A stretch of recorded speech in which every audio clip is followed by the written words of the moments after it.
Беренче нефть ятмаларын табучылар маршруты буйлап, республика нефтчиләре гадәти булмаган велосипедта узыш үткәрде. Аны Бөек Ватан сугышында җиңүнең 75 еллыгына, Лениногорск нефть һәм газ чыгару идарәсе оешуга, ТСРның 100 еллыгына, Татнефть профсоюз комитетының 35 еллыгына багышладылар.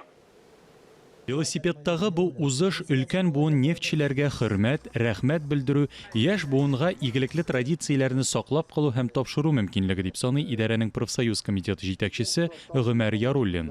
Узышка стартның Шыгыр бистәсе янындагы беренче скважинадан бирелүе символик мәгънәгә ия. Нәкъ менә шунда Бөек Ватан сугышы вакытында 43 елда кара алтын запаслары барлыгы ачыклана.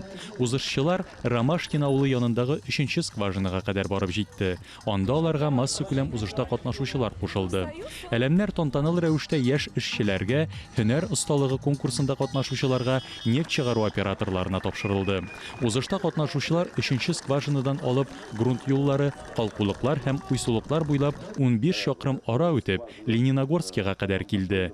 Һәвәскәр спортчыларга дистанцияны узу кыенга туры килсә дә, барлык катнашучылар да финишка уңышлы килеп җитте. Идел Кыямов, Дмитрий Второв, Татарстан яңалыклары.